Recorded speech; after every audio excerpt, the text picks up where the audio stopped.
Working is presented by Maya Strategy Group, a leading market research and strategy consulting firm, helping clients in the pet care and animal health industries navigate strategic challenges for almost 2 decades.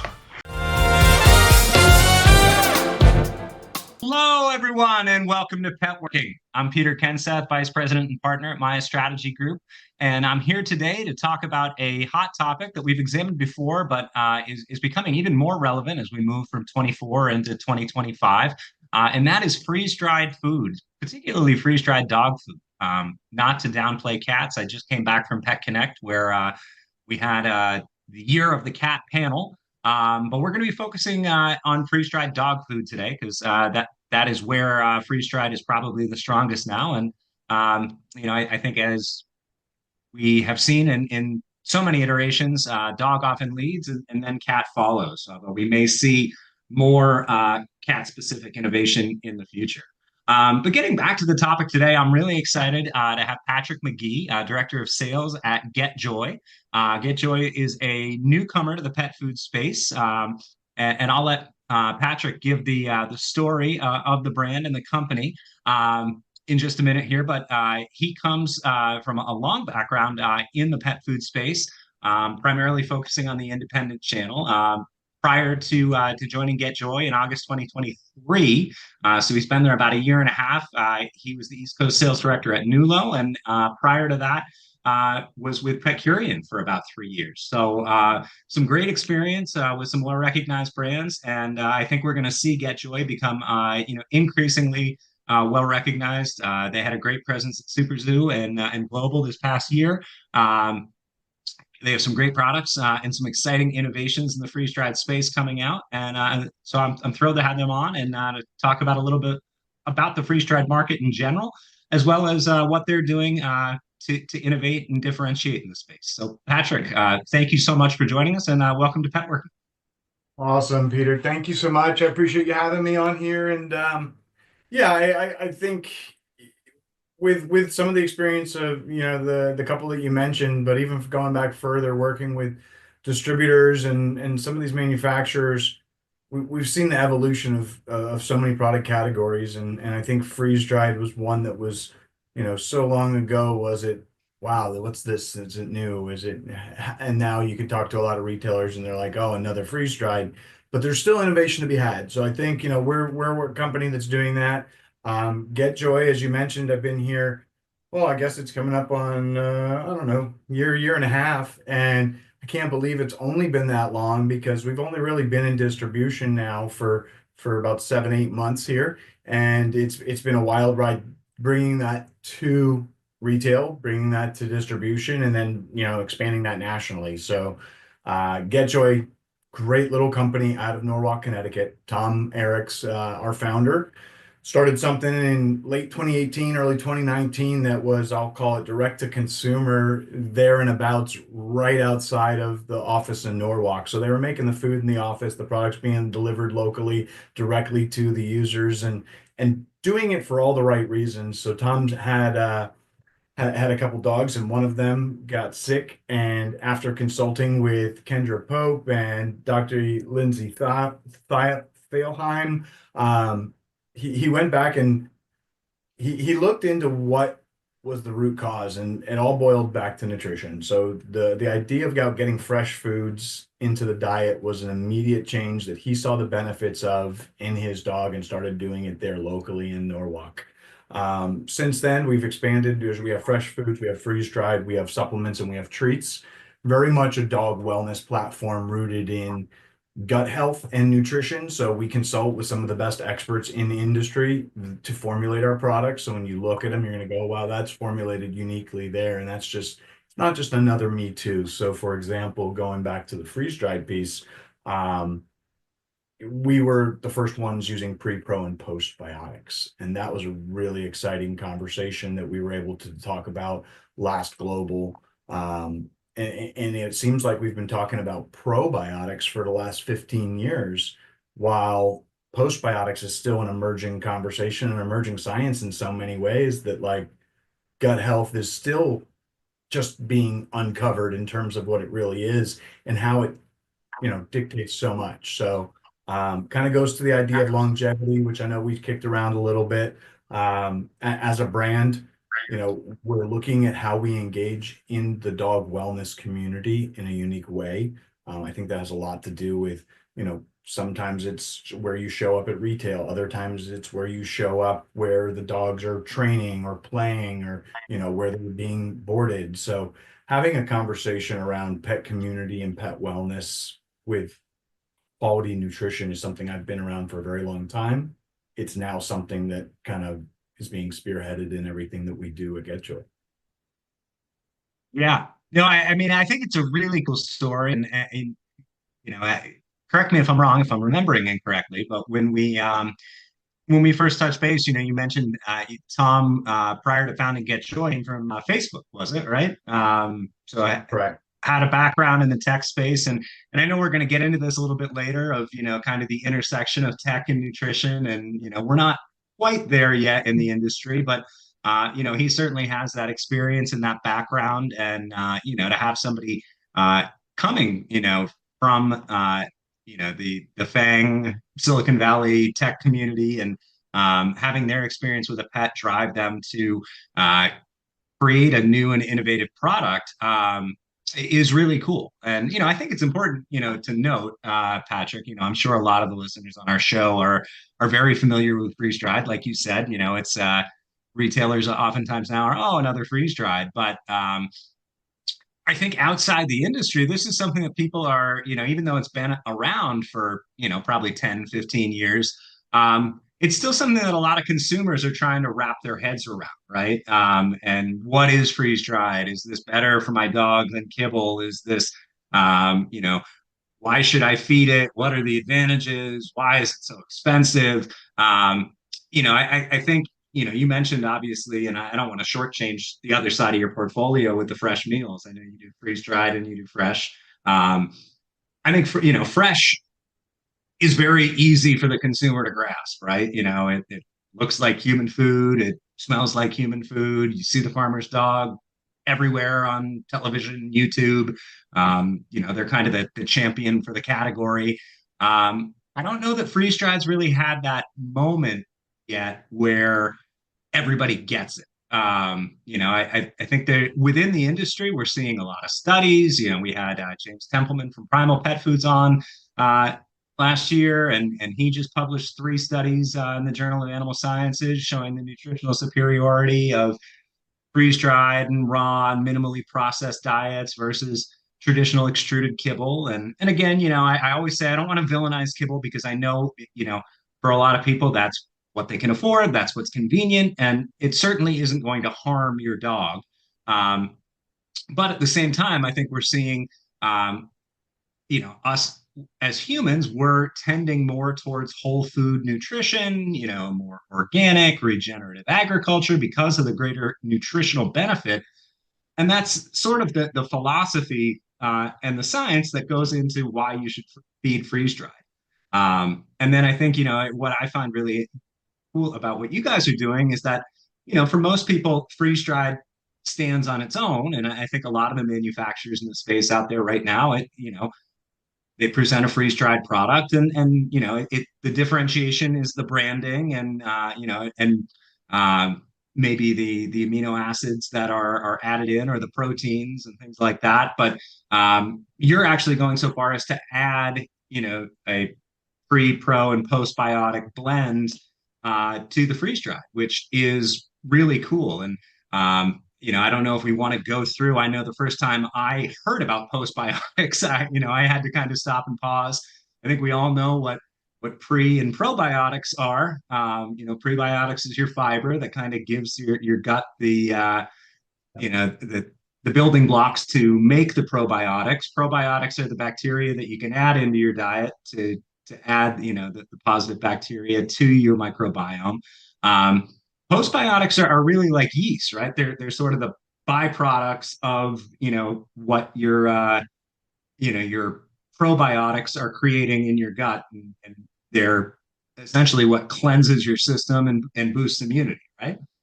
Right, right. So a lot to unpack there, but I think it's all like kind of in the same vein in so many ways. So when you think about, fresh foods and gently cooked, going back to that piece, you know, I go back 20 years ago to when raw was just kind of making its way. And it was like the conversation about let's get a little bit of raw in the diet instead of no raw. It's very much about a fresh conversation in many ways for those that, to your point, maybe can't afford or it's not in the wallet to feed a 100-pound dog, fresh food every day. So when I think about the terminologies we use, and maybe it's some of like truly we're ingrained in this industry, so we know the term freeze dried, but to everyone out there, you're right, it is a new foreign concept and it's not just kibble and it almost confuses the idea of someone who's ever been around dog food before because we used to go by pound, right? And we were weighing the nutrition based on, oh, I got the 40-pound, 50-pound sack, and now here comes a product that you're taking the hydration out of it, freeze drying it, making this light product that's nutrient dense in a way that doesn't compare apples to apples. So I think, and just kind of to piece all this back together in my mind, and for what you just kind of laid out, minimally processed whole fresh foods is the category we're feeding. We're not feeding necessarily raw or fresh or freeze dried or cooking for your dog. We're trying to feed whole foods, minimally processed, fresh, and as little of the other stuff being the highly processed, preserved, and maybe less dense quality nutrition. So I guess when that all comes together, we go, okay, now we're looking at this in a different way, and all of that impacts gut health. Because yes, prebiotics are the fiber, chicory root, inulin, whatever we're going to add in there that's going to feed these specific strains of probiotics. And those probiotics, some are canine specific. We used to have the idea that, oh, we needed to add X amount of CFUs per pound because that's what it needs to be in order to be helpful for the animal. And now, as we look at this postbiotic being a specific strain, and there's different postbiotics, like postbiotics are these non-organic pieces that come out at the end that actually are really why we're adding the probiotics and the prebiotics in. So when we're doing all of this and doing it in a digestive tract that is being fed with minimally processed foods that are not coming down with all of the preservatives that wipe out these guts and all of these illnesses that often are accompanied by antibiotics that wipe out the gut, we can begin to see not just, hey, you added pre, pro, and postbiotics, but you added quality fibers, you added quality fats. Your cell walls of your gut are now being lined with something that is going to promote health and longevity. And that in and of itself is why we're adding these pre, pro, and posts to make it sound so simple. Because we have supplements that if you're not willing to change your dog's diet, those supplements can come into the play and then you can add that same benefit. But we all know that eating a bunch of bad food and highly processed stuff and taking a couple supplements isn't really going to promote the best longevity and health. And it comes from feeding more of that, what I'll say is just minimally processed, less bad food. So I guess long Right. story short, it all comes back to gut health, but it starts with what the overall routine is in feeding and mealtime. Yeah. No, I mean, it's a self-fulfilling cycle, right? I can go and give myself a pre, pro, and postbiotic supplement, and if I eat fast food for every meal, it's probably not going to benefit me all that Right. much. Just the lack of nutrient density, the lack of balanced nutrition. And I think that's the other thing with these minimally processed whole food diets is that they're naturally retaining more nutrients, and so you're not necessarily seeing all these additive supplements, chelated minerals and things like that being added to the diet, and so the animal's body is more predisposed to be able to absorb and utilize those nutrients, right? Um, and when we think about gut health, I'm so glad you brought up the trend towards longevity because I think it's going to be one of the hottest trends that we see next year. I'll just go out on a limb right now where 3, 4 months away from global pet.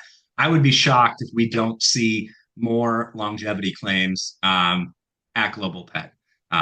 We saw in the last couple of years, we've seen NAD supplements get into, not necessarily the mainstream, but there's a couple out there that are promoting, cellular health and, healthy aging.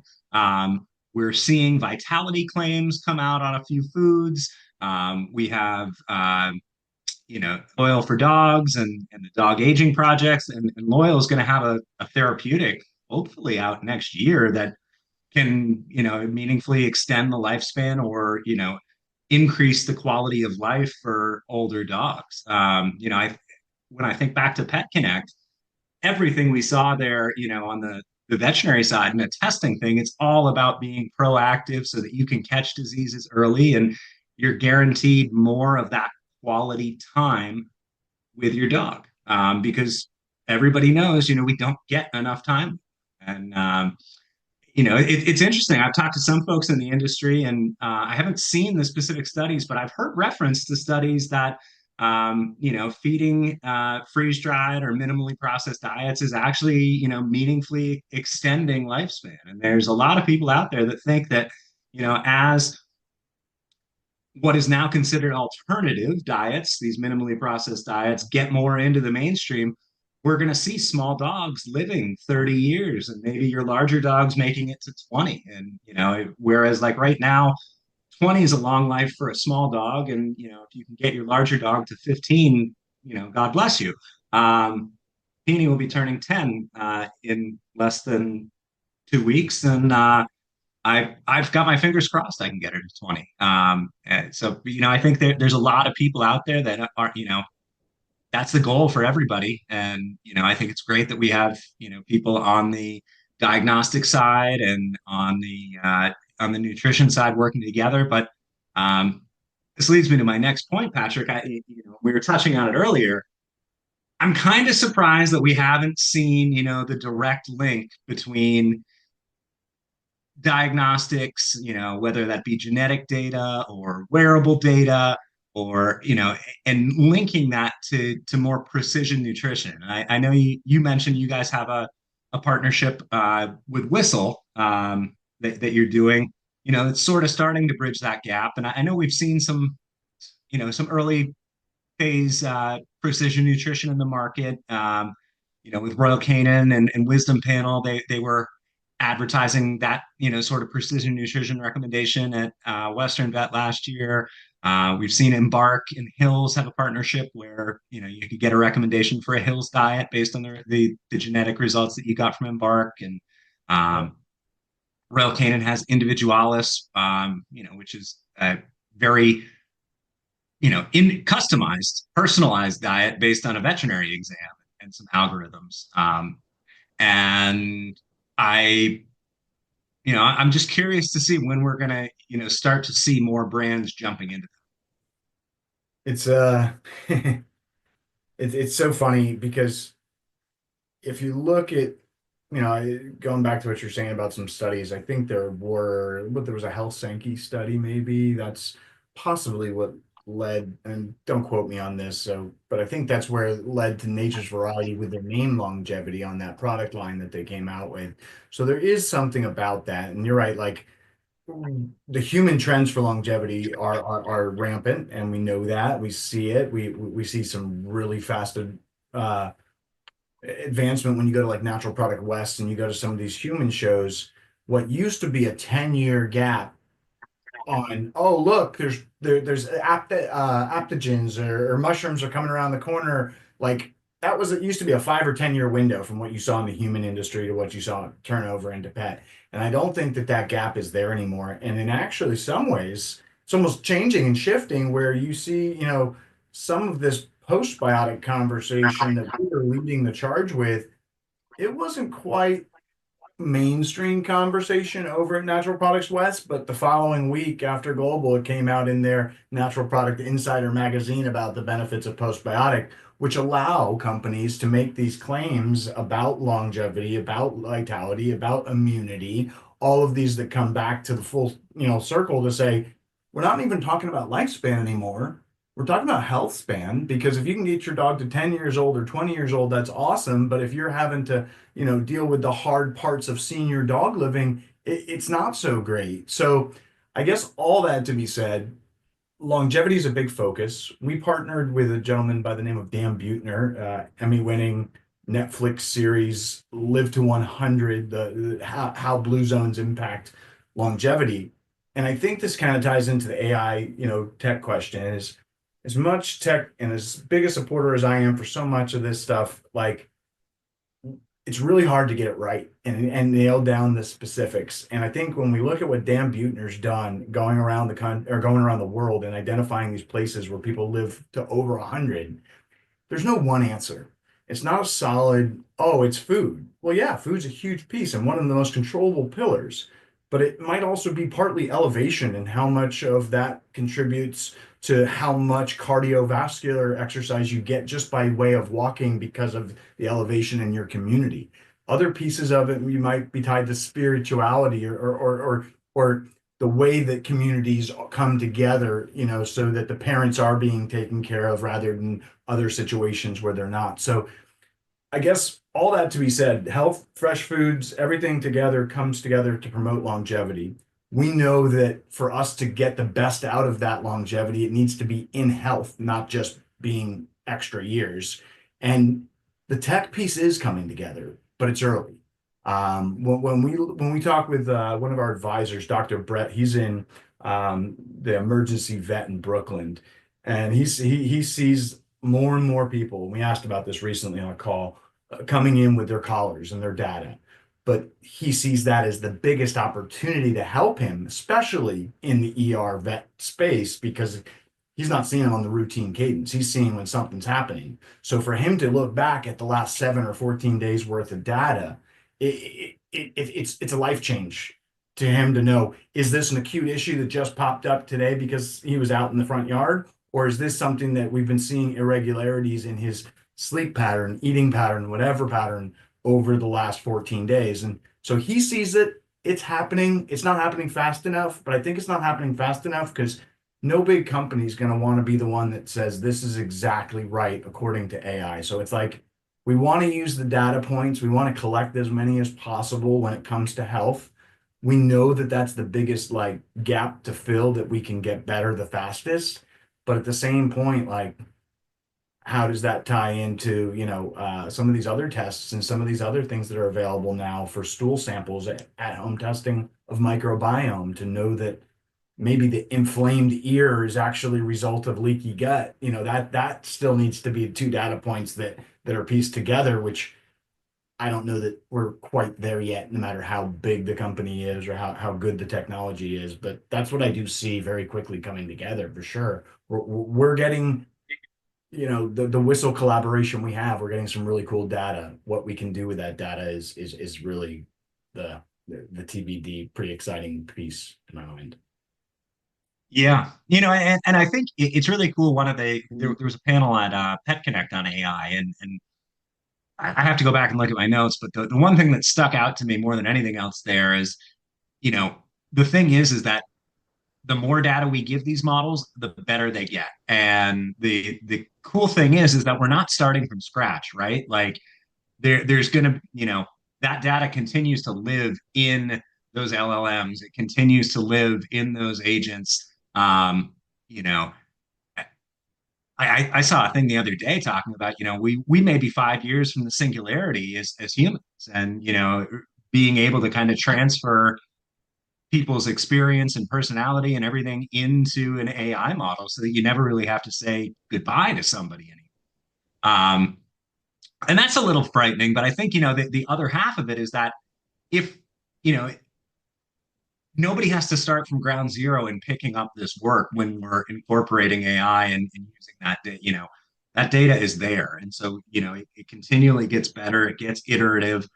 Yes, there may be hallucinations and, need for additional training and refinement of the models along the way. But I think it does point to pretty promising developments that I think are coming down the pipe.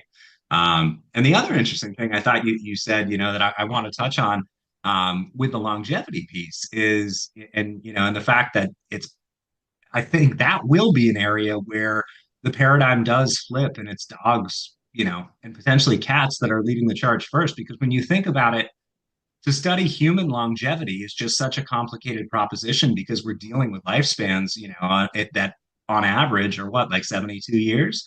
Whereas we can study, extended life and extended health span and lifespan in dogs and cats and animals much more readily because they all live for shorter periods of time than we do. So we can see, and study and realize those meaningful differences. And then it's just a matter of tracking the variables, saying that, okay, yes, taking this pill did make a difference, or eating this diet did make a difference. And I think hopefully then the similarities between dogs and humans aren't that far off. Hopefully then that leads to um, you know greater advances in longevity research in human medicine as well.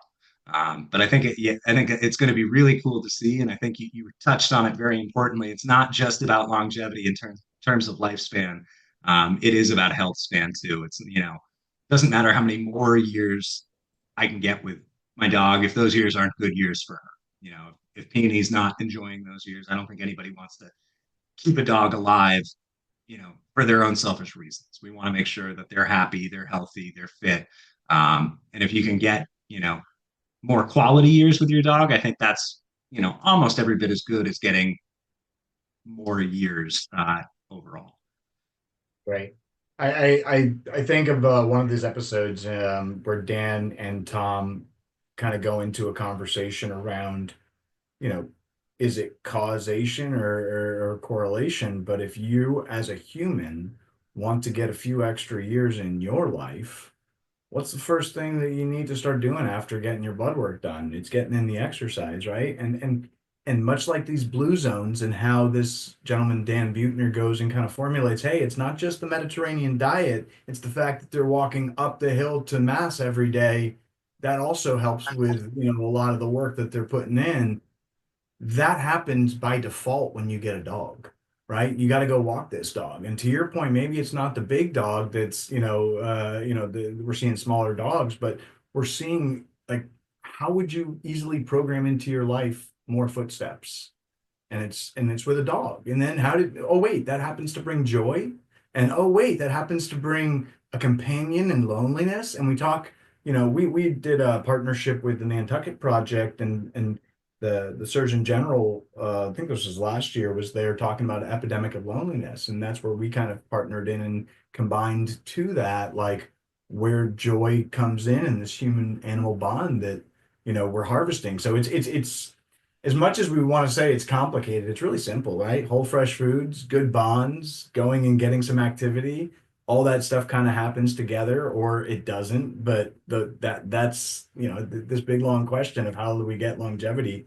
I think we're partly needing animals to motivate us now. But it's a good problem to have, and certainly a joyful one most of the time. Yeah, no, I mean, and super, relevant this time of year at the holiday season. And, I kind of love the fact that we're doing an episode with a brand called Get Joy right ahead of the holidays, and you've got your green shirt on. I'm trying to give the Bruins some sort of boost going into tonight's game after their 8-1 loss the last time they took the ice. But the Yeah. holiday spirit is strong here as well. And, I think it's we've touched on all, there's so many different studies kind of um, showing the health, but it's all so interrelated, like you said. You can eat the healthiest diet in the world, but if you have poor mental health, that might not, contribute to your overall health. And that's where, that companionship and the human animal bond. And, there's so many interconnected facets of health, um, both for humans and for dogs. I'd just be curious though, Patrick. I know you guys, there are all these studies out there, and while you're promoting, minimally processed, natural, whole foods, I think one of the things that we've seen, I saw Dr. Templeman talked about it when he was on with Primal. Dr. Aldrich from Nulo talked about the studies they're doing. Um, there does seem to be, within the natural food community, this increasing reliance on scientific evidence to show that, hey, you know what, eating a whole food natural diet is good for you. Are there any, hallmark studies that you guys have referenced or that you're falling back on at GetJoy, either in your marketing or to guide your product development strategy, anything like that? Great question. So yeah, I mean, it's interesting. We've actually conducted a really interesting study, and I don't know if it answers your question, but we conducted our own survey. It was Chasing Tails white paper we did, where we reached out to, I think it was 1,000 pet parents and really surveyed as to what they were doing. Now, in terms of efficacy in the food, that's not really to answer your question. That more goes to ingredients that we use. So our chief product officer, meeting with all of our advisors, makes these selections on example for the postbiotic, we're using, and goes, hey, because of this, you're now able to make X claim. So when you talk about marketing, it gets into a real slippery slope that I think there's a lot of people out there saying a lot of things. If they have an ingredient in their food that allows them to say that, that's certainly something that you're not just going to get it right without it having experts and meeting with expert advisors. So yes, like we have some really great ingredients we've chosen to be able to make the claims we can around longevity, around a balanced microbiome. Um, and then I think we're only just going to see more and more studies come out that support this as we have more studies around fresh foods that we can, I don't want to say piggyback on, but the studies and everything that's being conducted are only going to be conducted more as it becomes a bigger percentage of the overall feeding pie.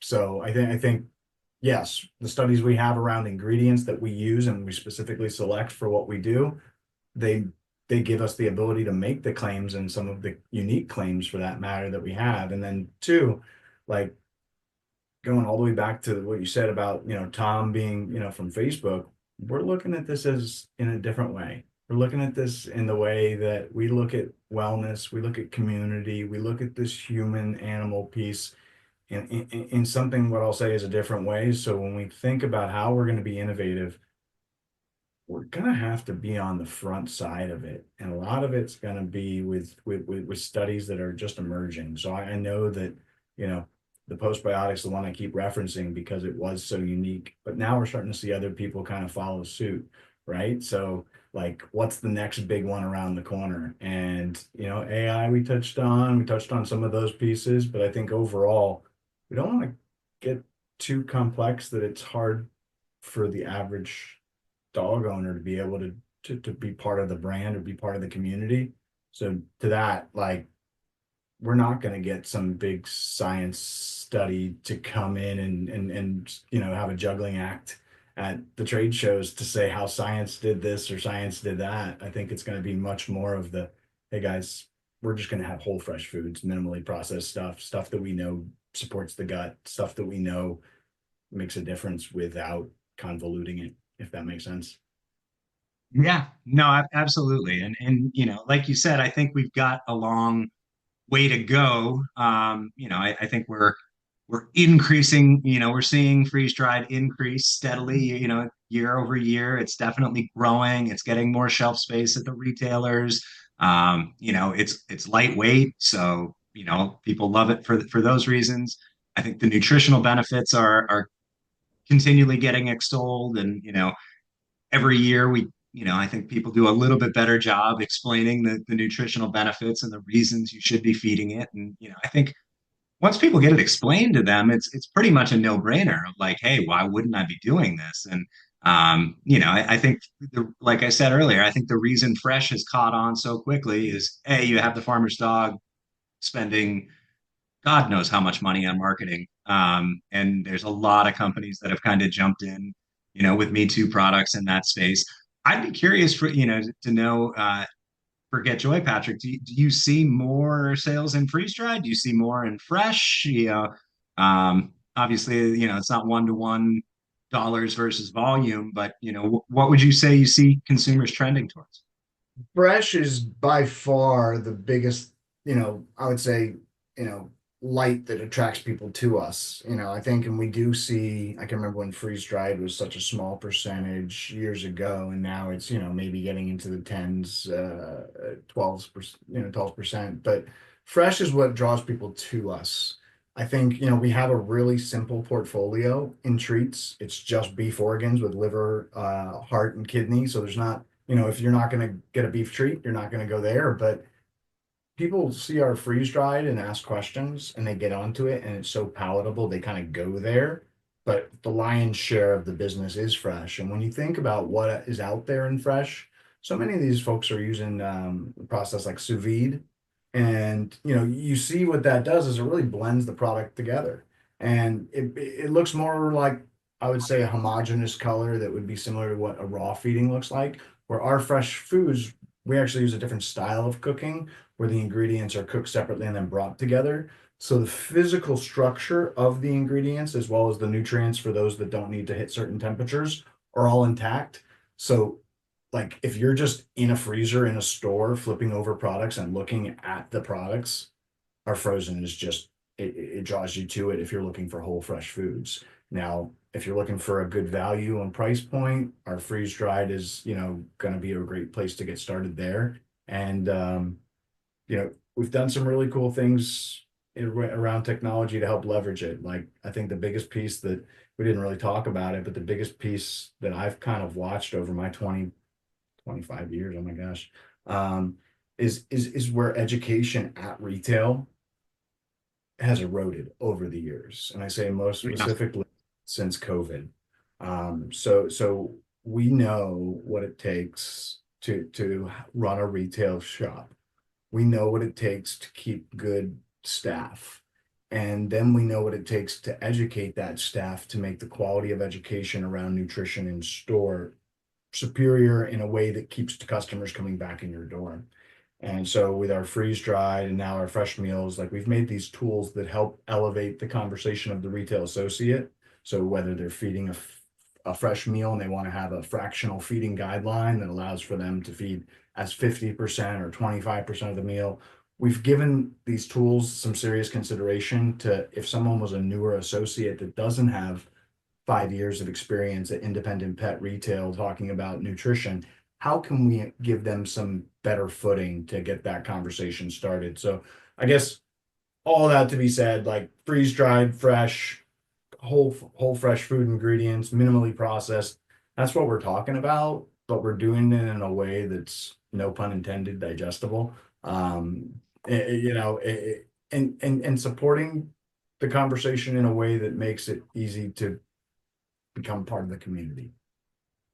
Yeah, no, I'm glad you brought that up because that was going to be the next question I asked you. I thought, one of the more innovative things I think I've seen is that feeding calculator that you all have developed. Because I think for a lot of people, like we said, a lot of consumers are still kind of struggling to grasp, what exactly is freeze dried? Why should I feed it? How should I feed it? And you can feed it as a meal or a treat or as a topper. And a lot of people, I think that baffles them. But it's not as expensive as feeding exclusively fresh, but for a lot of people, feeding exclusively freeze dried is kind of a stretch on the wallet as well.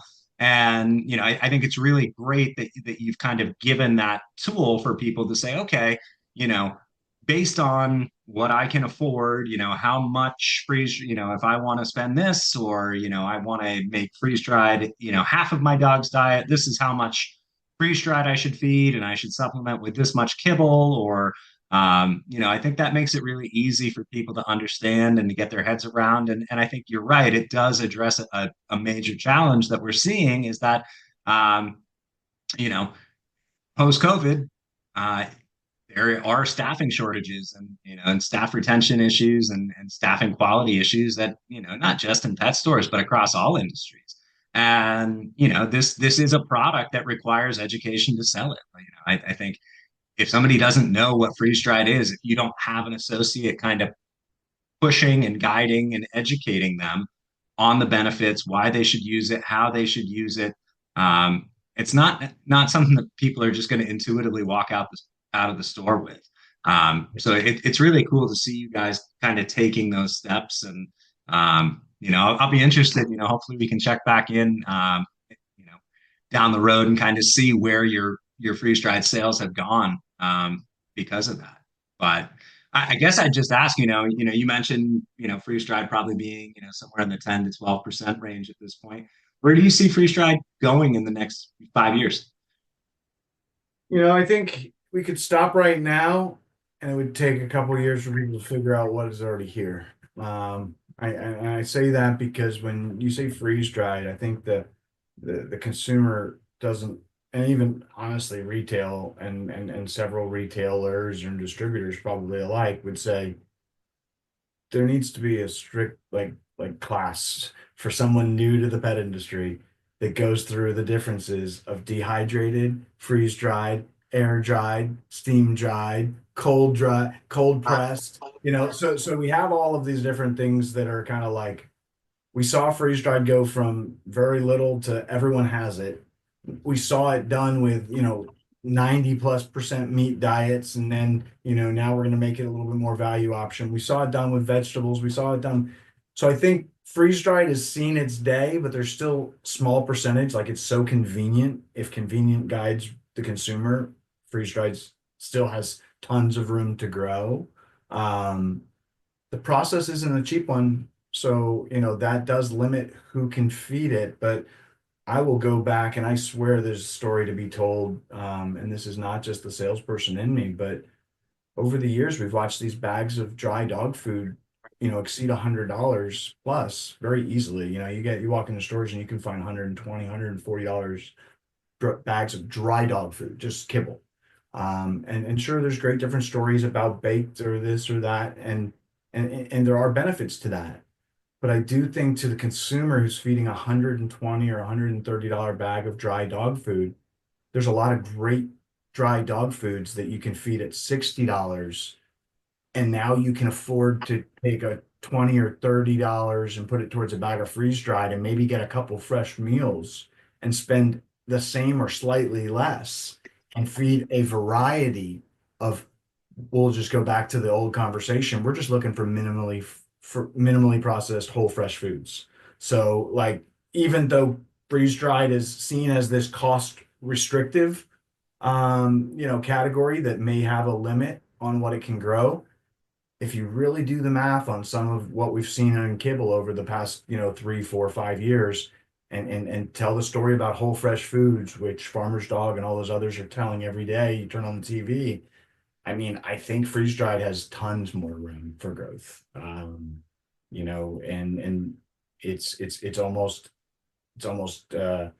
if there was a big issue, if there was a shipping issue, if there was a pandemic issue, if there was a storage issue, as great as fresh is and all of the benefits to fresh and quality, you see it on TV now that like, it's no longer this doomsday prepper idea to have a kit of freeze-dried food. I live in South Florida with hurricane season, that tub of freeze-dried food is the convenient solution to a bad problem. So I think freeze-dried just has a big place. We've watched it grow year after year. It's still growing and raw, very similarly, is still growing, but I don't think it's growing as fast as fresh meals anymore. Like we saw fresh take the growth market in terms of percentage over raw, I think the first time last year or maybe the year before, but like there's still a lot of great room and it has a lot to do with how much the other stuff is being fed. But really, I mean, the category for whole, fresh, minimally processed foods, freeze dried as well as fresh, I just think we're still on the beginning. Like it's still early, even despite Farmer's Dog. And I've been selling deli fresh pet. I sold that as a distributor rep, I don't know, back in 2010. So I've been watching it. It still has a lot more room to grow. Yeah, no, I think you're absolutely right. And I think that you touched on the variety, that freeze dried allows you to incorporate because, you can get a few different bags and get some different proteins and, mix some different flavors into your pet's diet. Do you guys touch on the rotational diet at all, or is that a part of your strategy? We do. It's funny you say that. So in our fresh meals, we actually have four proteins. We have turkey, chicken, beef, and lamb. And for freeze dried, we only have chicken and beef. So there's been conversations about product extensions and all that down the line, but even in the fresh meals, we talk about the ability to mix and mix and match them. And I say that because it's not just the rotation diet, which obviously so many brands have talked about this for years, and it's a great strategy. But outside of strategy, the nutritional benefits of a diversified amino acid profile just allude itself to good nutrition. So yes, we talk about it, but we also talk about um, meal fatigue. And I don't think the term meal fatigue is really necessarily widely accepted in the industry, but it should be. And I say that it should be because if, we don't do anything for cats, but if you've ever worked with anything around cats, meal fatigue is like a weekly occurrence. And the lady who bought 6 cans of this is going to return three because by can number two, the cat's already decided it's not going to go to it. So we talk about it because we do believe that when someone says my dog didn't eat or didn't like, and it's an existing customer that's been feeding for a while, or it's usually a meal fatigue issue. We know that we don't want to eat beef every single night either. And maybe you do, and it's no big deal, but there's certainly benefits of other amino acids. So not a strategy, so to say, but it's certainly it's part of the part of the science. Yeah, no, it makes a lot of sense.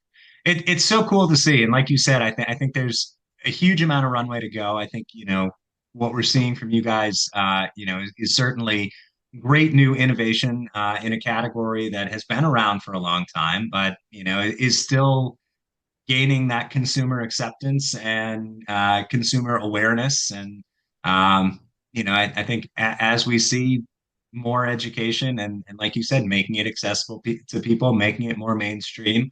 Um, Hopefully, we do see the growth because ultimately, like you said, it all comes back to better nutrition, better health, better health span, hopefully better lifespan. But we're all working towards the same goal in that respect, and so it's cool to see. It's one of the things I love most about this industry. It's you know, at the end of the day, we're all just doing the best we can for our dogs and cats, um, and we all think we have the best dog in the world. And most of us are right. So uh, it's it's cool. It is, yeah, I really, to be as a young company, still energized about this and feeling, to your point, in a category that's been established for a very long time, there's just still so much runway ahead. And it really is, not a sign of how bad things are, but how much better they could be. And going back to when you first get started in the industry and you learn about good food, you start looking in the supermarket aisles going, hey, should I talk to this person about that big sack of food hanging out and maybe it's not the best. And that passion for trying to improve the health of every individual animal through just learning and education and knowing a little bit better, it's nice to see that that can still exist and still power and still move forward. What seemingly is millions of dog owners that never even knew there was a better option. So Yeah, yeah. No, I mean, I go back to what Dr. Aldrich said when he was on the show earlier. Is there's no government funded studies, right? We're not everything that advances nutrition and health information in the pet space all either comes from the industry itself or it comes from academia. We don't have an NIH that is looking out for the nutritional profile and quality nutrition for our pets. That falls on AFCO, that falls on manufacturers, and that falls on animal nutrition scientists and universities. So it isn't a surprise that we're seeing such leaps and bounds, as animals have become increasingly more humanized and, we have our fur babies, people are paying more attention to. It's an amazing industry to see grow because it's, I think for so many people, they don't realize the potential that exists here. Um, you know, it, it, you know, like you said, millions of people just think it comes down to kibble.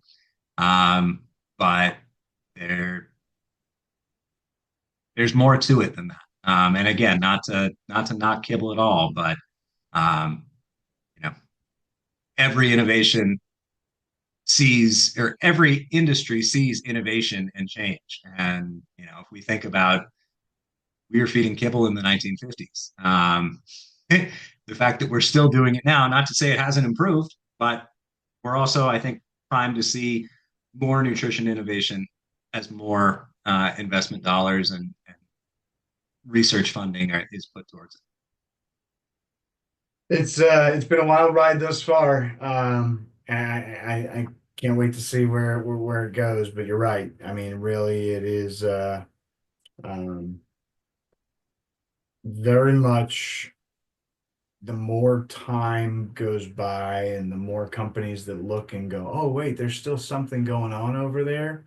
It all seemingly happens while people are having less kids and having more dogs, and cat adoptions go up, like you started kind of talking about cat side, and you know recession proof. They always talk about different industries, and I pandemic proof. We made it through that one, knock on wood. Hopefully, we look at maybe it's not the best thing in the world for society, but the lack of children that people are having.